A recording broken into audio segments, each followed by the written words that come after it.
A failed attempt to photograph reality. How foolish of me to have believed that it would be that easy. I had confused the appearances of trees and automobiles and people with reality itself, and believed that a photograph of these appearances to be a photograph of it.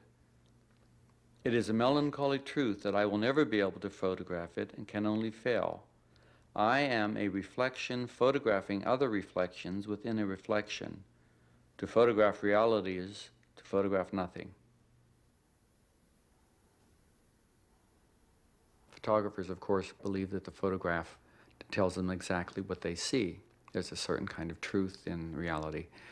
I don't particularly believe in reality. I find reality a contradiction of experience, ultimately. So in my photographs, I like to not tell you what you already know, but to contradict you in terms of your expectations. And things are queer. Each photograph contradicts the photograph before. It presents a premise that you're looking at a bathroom, and then the next photograph shows you this giant foot in the bathroom. The contradiction comes in the size of the foot and being in the bathroom. So right away it tells you something's not quite right. The camera then in the third photograph begins to move back a little bit further, and you actually see that it's a man standing with his foot in this little bathroom, but it still doesn't make any visual sense because the scale is so peculiar and you're not quite sure what you're looking at. As the series continues, you realize that this photograph you were looking at of the man in the bathroom is actually in a book. It's a close-up of a book. And again, that photograph contradicts the photograph before. You see a big thumb in the book. Again, the camera moves back and you see it's actually a man who is standing in a passageway, and you're looking over his shoulder at this book. And eventually, the camera keeps coming back, and suddenly the photograph that you're looking at is in a frame. The camera again recedes, and you see that the frame is close to what looks to be the top of a sink in a bathroom. And then ultimately, you see that you're looking exactly at the same photograph you saw in the beginning, except that this time you notice that the little photograph in the picture. So people begin to see that the photograph, what they believed the photograph to say as being true, was always contradicted by the next photograph. And ultimately it becomes a circle.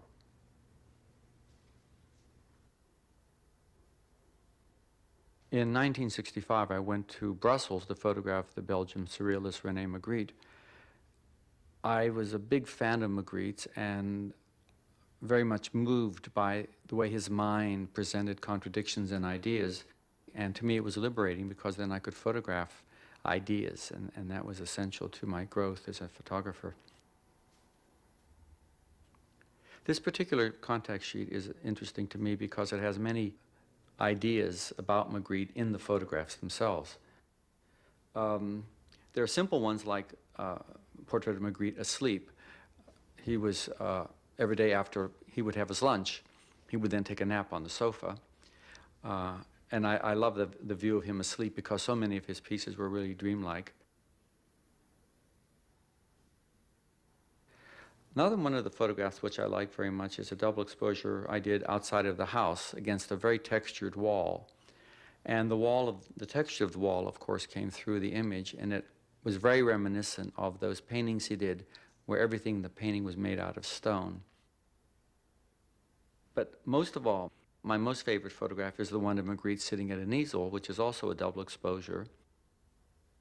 I first photographed the easel without him being there, and he stood off to the left, and fortuitously you could see him standing in the mirror, as I did the first image.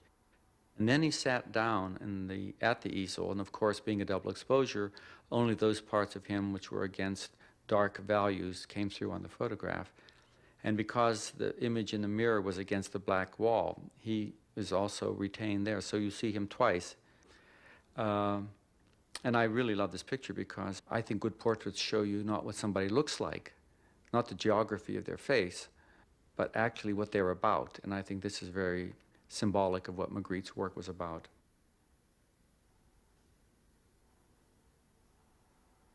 I wanted to do a portrait of Eva Rubinstein and her children. She was divorced and her children stayed with the husband. So I decided that she probably saw her children more in her dreams than she actually did in real life. So what I did was to take a sofa, which is a very strong horizontal line, and set it up against the window.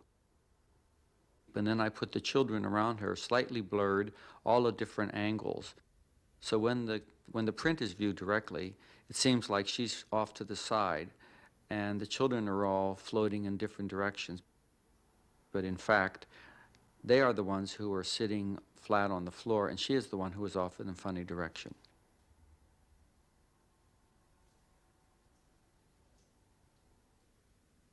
My version of reality considers my entire experience. It's not just observable facts that I find on the street, but it's my emotional life, my fears, my dreams, and all of these things are much more real to me than any stranger's face I might photograph. I think that one should try to photograph the essentials, and in the category of essentials, we find all of those very basic, deep emotions. When I photograph childhood things, when I photograph the ghosts of childhood, I try to get to that basic emotion that a child might feel, as I attempted to do in The Boogeyman. It's that sense of fantasy and fear and anxiety that I try to photograph, but can only fail. I had the idea of doing a photograph which was to be called The Unfortunate Man. The story behind the photograph is about a person who was not permitted to express his love by the government. And in the process, his hands become transformed. And to hide the ugliness of his hands, he begins to wear shoes on his hands. It's a very difficult thing to talk about because essentially the idea is about homosexuality and the notion that homosexual people who are not permitted, not just by law, but by society, to express themselves toward the person that they care about. The text that goes with this says words to this effect. The unfortunate man could not touch the one he loved. It had been declared illegal by the government. Slowly his fingers became toes and his hands became feet, and he began to wear shoes on his hands to hide his shame. It never occurred to him to break the law.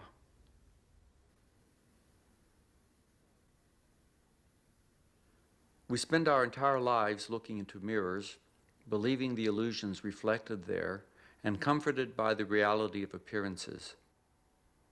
Unfortunately, people are seldom what they appear to be, and what is seen is what we expect to see. We look for reassurance, not revelation. We do not know. I knew my mother and my father my entire lifetime, and not once did they ever reveal themselves to me. I photographed my mother, my father, and my brother in the early 60s in a little apartment on Charles Street in Manhattan. My father was about 50 and my brother was about 20, and my mother, I don't know, some age. I started out just photographing my mother and my father, but the photographs were very unhappy for me, and I began then to work with my brother in various combinations.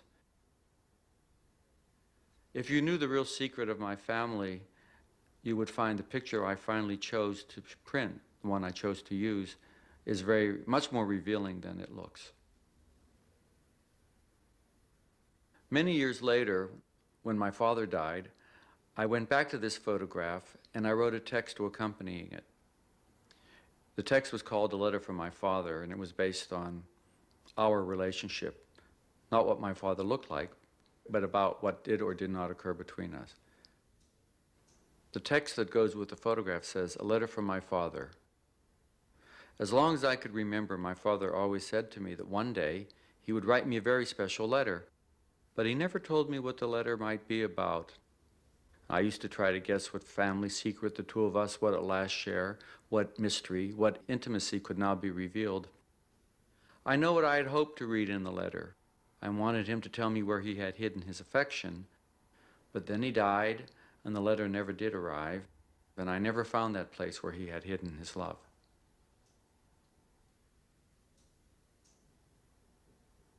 I've always been fascinated with death. I think I have a very reasonable preoccupation with the subject.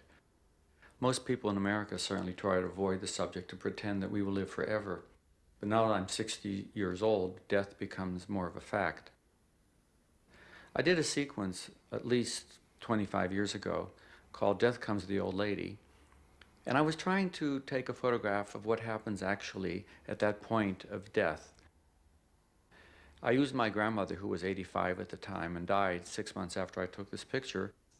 And I used my father as the image of death coming to the room. This blurry shadow comes in and touches her on the shoulder, and at that moment she disintegrates into a kind of dust. In some way, I think that this is getting near the truth of that moment of death, in the sense that we I think we rather fall into a kind of powder that floats into space and then disappears. About 1978, a French publisher offered me the opportunity to go anywhere in the world and take some photographs of my trip. I chose to go to Egypt because I think the Egyptians invented death, and because I find death so amusing and scary, it was the perfect choice. Of course, the question is, what do you do when you get to Egypt? It's very difficult to photograph places that are photographic cliches. I decided to build a pyramid because, as a boy, I always built model cities, and it seemed to be very appropriate for me to do.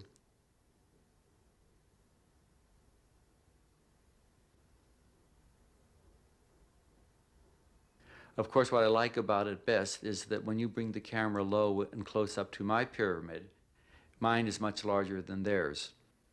Always a very important thing for a man.